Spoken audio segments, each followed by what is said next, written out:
Hello বন্ধুরা, এই বর্ষার সময় আজকে আমি পুঁই শাক দিয়ে ইলিশ মাছের মাথা দিয়ে একটা তরকারি করব।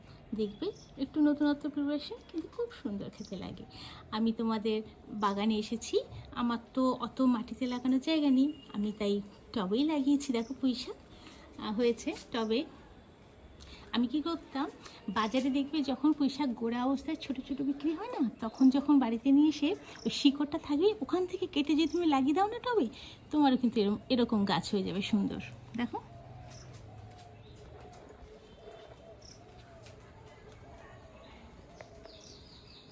আমার টবের লঙ্কা গাছেও দেখো লঙ্কা ধরেছে, দেখো কি সুন্দর লঙ্কা ধরেছে। এসব টবে লাগানো, কিন্তু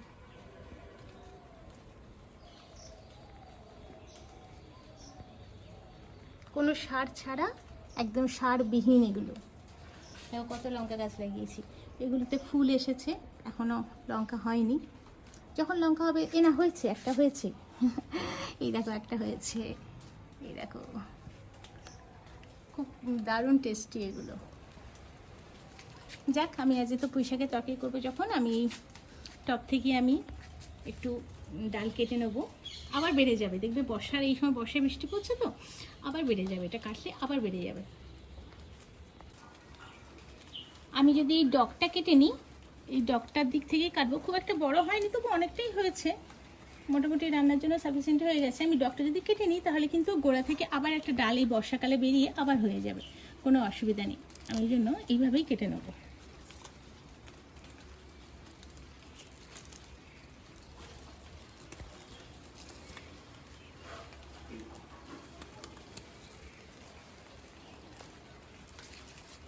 এই গাছ, এই আমি যদি কেটে নিই ডগটা আস্তে আস্তে, তাহলে কিন্তু এর বাইরে আবার গোড়া থেকে আবার, এই যে দেখো গোড়াটা দেখো, এই দেখছো একটা গাঁট মতো, এইটা আমি লাগিয়েছিলাম।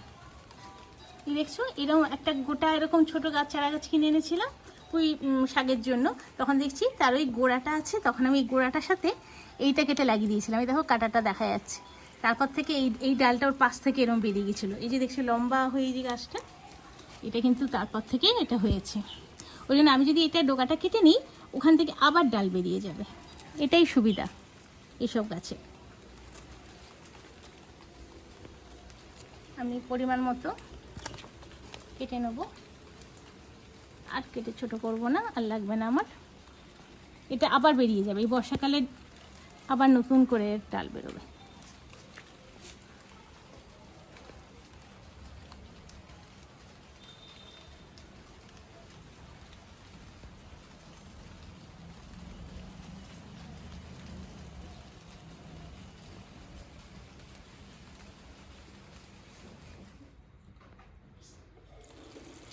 বর্ষাকালে তো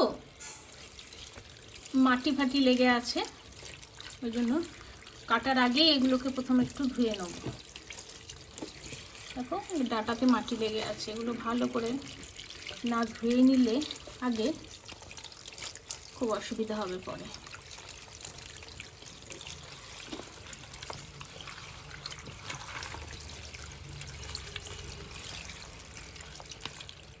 বাজারে তোমরা আরও মোটা মোটা পুঁই শাক পেয়ে যাবে, বর্ষাকালে খুব মোটা মোটা হয়। আমি গাছেরটা দিয়ে করবো বলে একটু রোগা হলেও আমি এটা দিয়ে করছি, কারণ এটা সার নেই তো, ভীষণ টেস্টি হয়। বাজারেগুলো একটু মোটা, যেগুলো স্বাস্থ্যবান দেখবে, হেলদি অবভিয়াসলি, যেগুলোতে সারটা দিয়ে তাদের হৃষ্টপুষ্ট করা হয়েছে, অতএব রোগা দিয়েই করি, চলো, কোনো প্রবলেম নেই।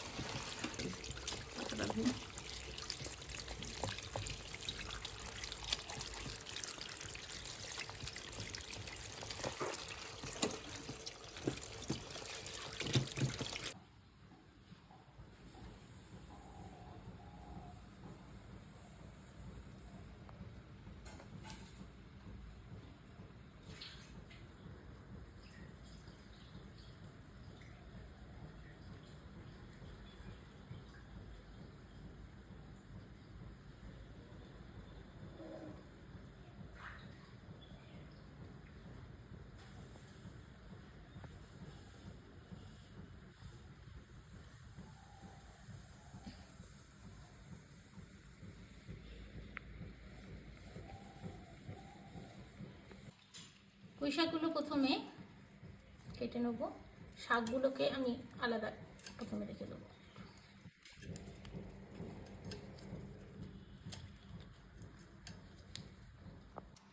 শাকগুলো আমি আলাদা করে দেবো, ডাঁটাগুলো আলাদা রেখে। আর শাক আর ডাঁটাটা একসাথে তুলবো না আর কি।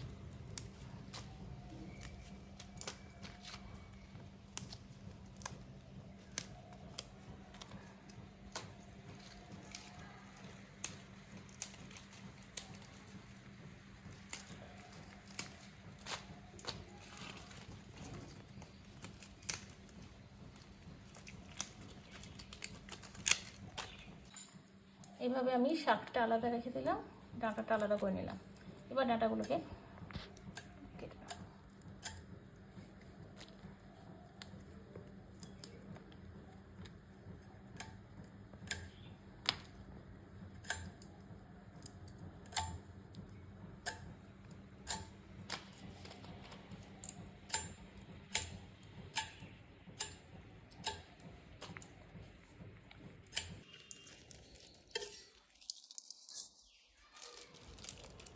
পাতাগুলোকেও এইভাবে কেটে নিতে হবে।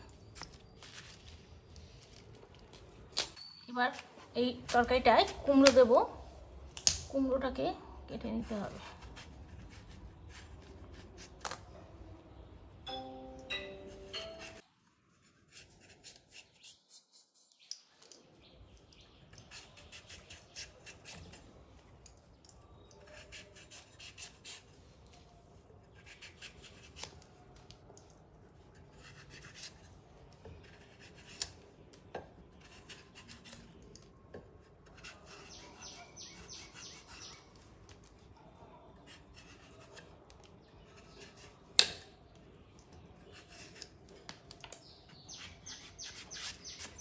কুমড়োটাকে খুব ছোট ছোট করেও কাটবে না, আবার খুব বড় বড় করেও না,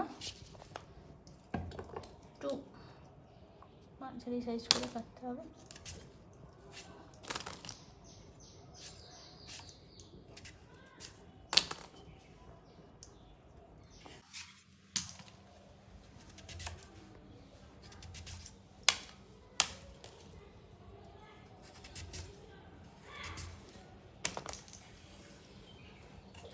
কুমড়োর সাথে একটা আলু দিয়ে দেবো।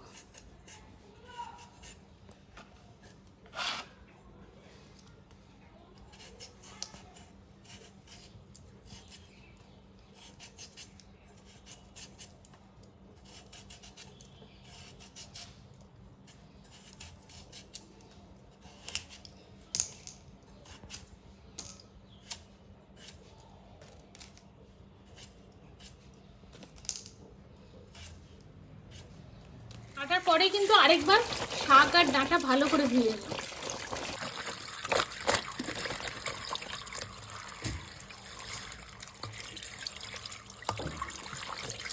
ফ্রিজে রেখেছিলাম আমি, ফ্রিজে মাছটা রাখার সময় আমি একটু নুন হলুদ মাখিয়েই রাখি, যাতে মাছগুলো একটু টাটকা থাকে। এটা হলুদ হলুদ দেখছো, এটা আমার ফ্রিজে ছিল মাছগুলো, আমি একটু নুন হলুদ মাখিয়ে রাখি। কিন্তু আবার আজকে আমি ভালো করে একটু ধুয়ে তারপরে আবার একটু আমি নুন হলুদ মাখিয়ে নেব।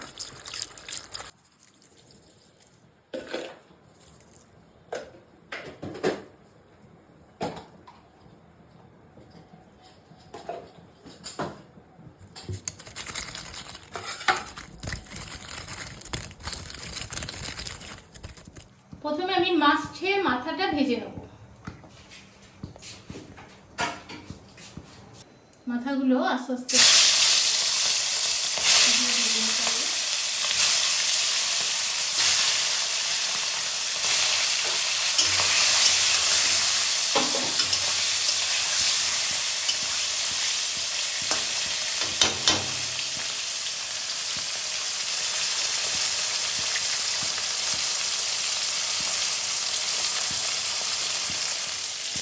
মাথাগুলো থেকে কিরকম তেল বেরোচ্ছে দেখেছেন তো, আর যা গন্ধটা যা থাকছে, দারুণ গন্ধ থাকছে। এই কথা ভালোই দিয়েছে,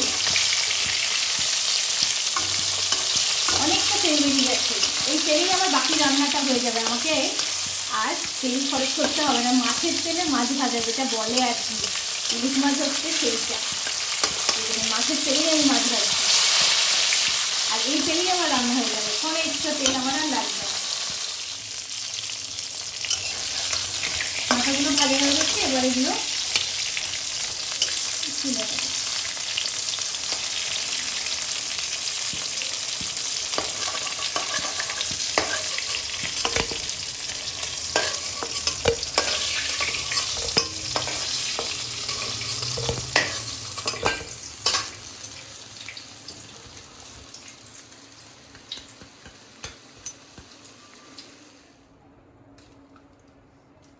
আলাদা করে কোনো তেল দিলাম না, ওই তেলে আমি মশলাগুলো দিয়ে দেবো। তেজপাতা, পাঁচফোড়ন, শুকনো লঙ্কা।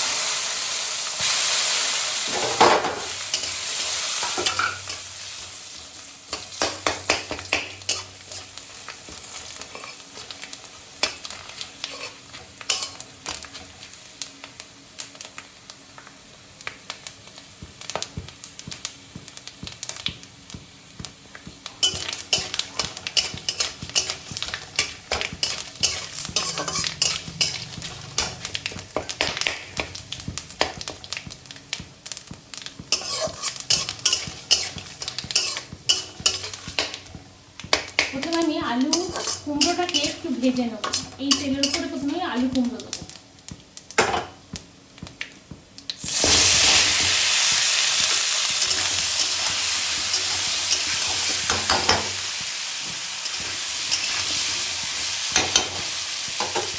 একটু হলুদ দিয়ে দেবো,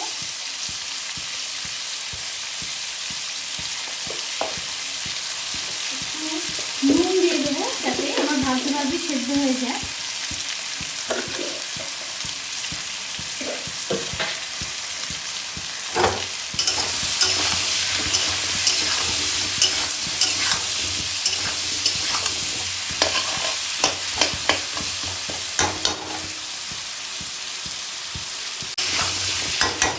আর ডাঁটাগুলো দিয়ে দেবো, পাতাগুলো কিন্তু এখন দেবো, পাতাগুলো পরে দেবো।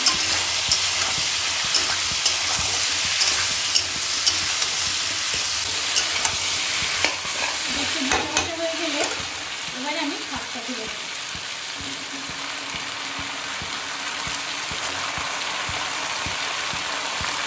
শাকটা তুলে দিলেই যে জলটা বেরোবে, আর এক্সট্রা করে কিন্তু তরকারিতে জলও দিতে হবে।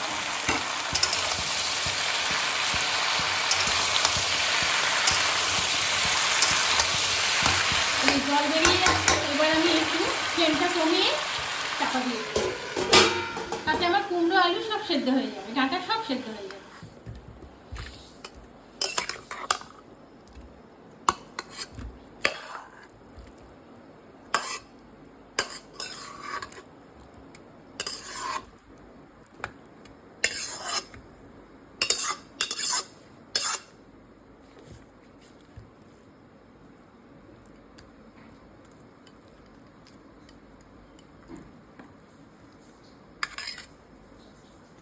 তো বন্ধুরা দেখো, ইলিশ মাছের মাথা দিয়ে আমার কুমড়ো পুঁই শাক, খুব সহজ রেসিপি কিন্তু খেতে ভীষণ অসাধারণ।